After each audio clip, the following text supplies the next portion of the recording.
नमस्कार दोस्तों, आप सभी का स्वागत है हमारे इस चैनल में। और आज आप सबके बीच एक बहुत ही प्यारा गीत लेके आया हूँ। उम्मीद करता हूँ कि ये गीत आप लोगों को बहुत ज़्यादा पसंद आएगा। जैसा कि दोस्तों आप लोगों ने चुनाव में देखा होगा कि नेता लोग जो है उनका रवैया जो है चुनाव के वक्त कैसा होता है। आइए मैं आप लोगों को इस गीत के माध्यम से बताता हूँ कि दौड़ी दौड़ी के पौआ धारे देखा आइल बड़े निखारे, दौड़ी दौड़ी के पौआ धारे देखा आइल बड़े निखारे। ईद के चांद हवे लौके ले चुनौआ में, ईद के चांद हवे लौके ले चुनौआ में। चल नेताजी आइल बड़े गौआ में, चल नेताजी आइल बड़े गौआ में। दौड़ी दौड़ी के पौआ धारे देखा आइल बड़े निखारे, दौड़ी दौड़ी के पौआ धारे देखा आइल बड़े निखारे। ईद के चांद हवे लौके ले चुनौआ में, ईद के चांद हवे लौके ले चुनौआ में। चल नेताजी आइल बड़े गौआ में, चल नेताजी आइल बड़े गौआ में।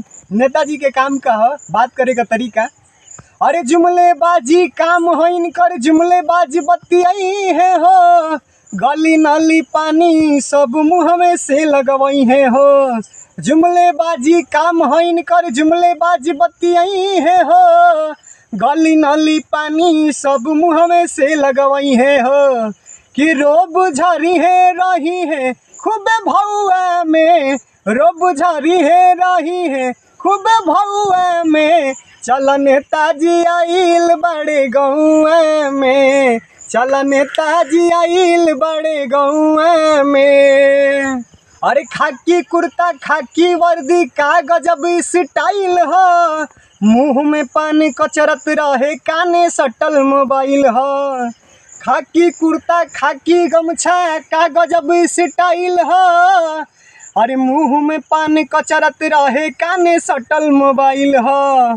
फोटो लेबे खूब सट के बचौआ में, फोटो लेबे खूब सट के बचौआ में। चल नेताजी आइल बड़े गौआ में, चल नेताजी आइल बड़े गौआ में। नेताजी का वादा कैसन बा, अरे बड़ बड़ वादा क के जनता के इलो भावेले। अब वोट पाई गईला प दूरे से दूर दूर आवेले। बड़ बड़ वादा क के जनता के इलो भावेले।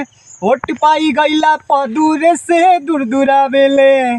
5 साल चूर रही है राम भिस्की पौआ में, 5 साल रे चूर रही है राम भिस्की पौआ में। चल नेताजी आइल बड़े गौआ में, चल नेताजी आइल बड़े गौआ में। दौड़ी दौड़ी के पौआ धारे देखा आइल बड़े निखारे, दौड़ी दौड़ी के पौआ धारे देखा आइल बड़े निखारे। ईद के चांद हवे लौके ले चुनौआ में, ईद के चांद हवे लौके ले चुनौआ में। चल नेताजी आइल बड़े गौआ में, चल नेताजी आइल बड़े गौआ में, चल नेताजी आइल बड़े गौआ में।